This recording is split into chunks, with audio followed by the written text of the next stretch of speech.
As a child, my mother sang that refrain to me daily. The significance of it, however, simply eluded me. I never used to listen. Mr. Contest Chair invited guests and fellow Toastmasters.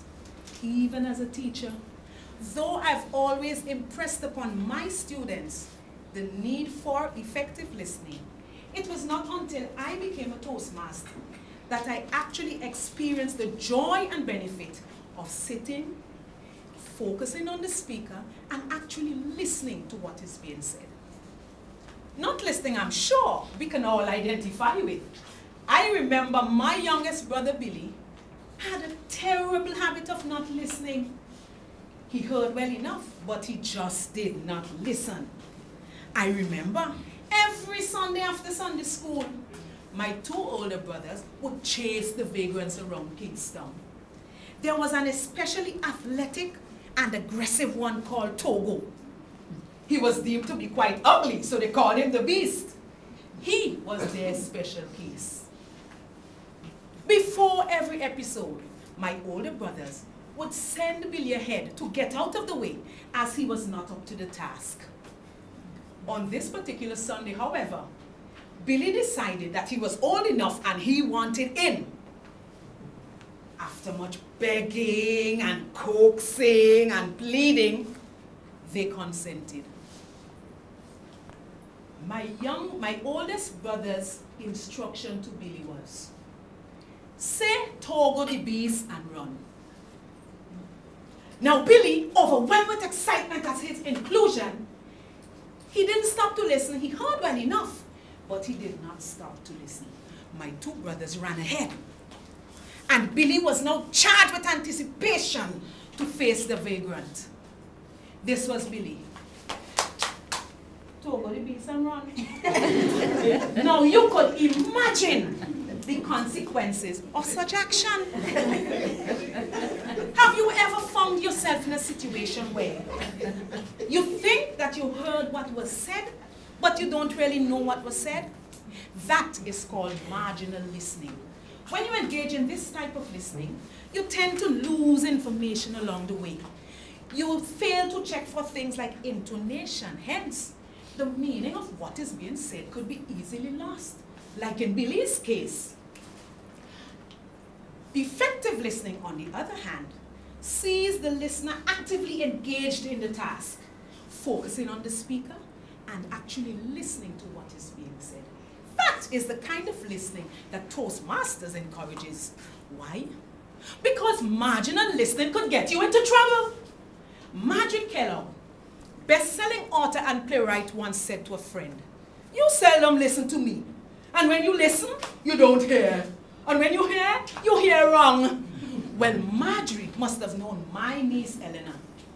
Eleanor was such a poor listener that one day she found herself in a mess. The thing is, my father, though poor, had a very high self-esteem. He believed that he was the boss. He firmly believed in philosophies like, whatever I say goes, and children must be seen and not heard. Added to that, my father never liked to be interrupted. One Sunday afternoon, our family saw his good side when he borrowed a friend's vehicle to take some of us for a ride to Argyle. My mom and my nieces, Enya and Eleanor, went along. My father, boastful and diminutive man that he was, as he got into the car, stuck his short arm through the open window of the car door and drove very slowly in the style of a very efficient chauffeur while engaging in constant chatter. Now, the two girls were in the back seat. They were insignificant. They were along for the ride, and they were supposed to observe the scenery in silence. However, before embarking on the trip, they were both warned, do not interfere with the fixtures on the inside panel of the car door. They had never ridden in a car before.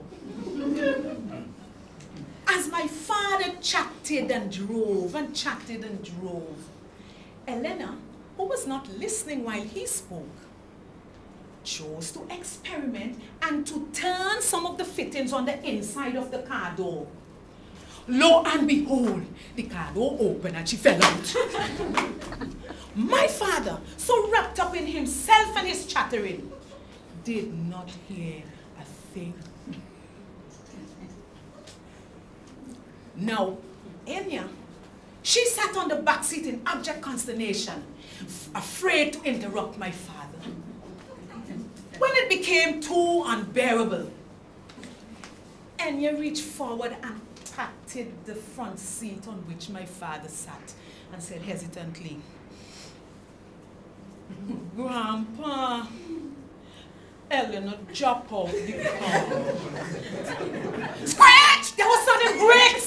Where squealed my father? "Why, dong day," was Enya's response. Now Enya was afraid they had angered my father. My father, he had turned back, found Elena, dusted her off, and deposited her again on the back seat of the car with a warning. Enya decided to choose the moment to scold Elena. She said in an almost whisper, "You see, you never listen."